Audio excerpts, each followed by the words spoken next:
Just want to start with Italy winners and losers. I'm sure there are tons more, but we're going to get that sort of over time.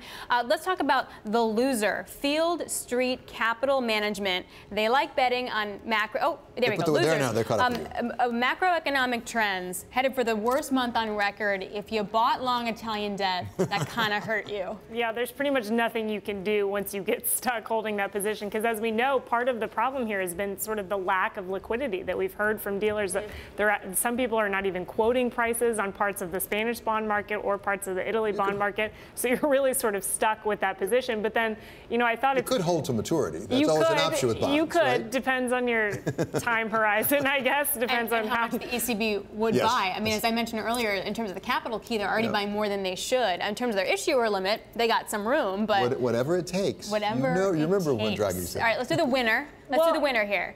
It was basically Western Asset Management. Guess what they did? They were short Italian bonds, which is basically the opposite side of the coin. But to David's point, I mean, they're now sort of taking profits on these short positions because they believe that yields will stabilize and that we will eventually sort of see a way out of this. So, you know, to your point, you could hold those long Italian bonds to maturity and maybe get out of this in the end.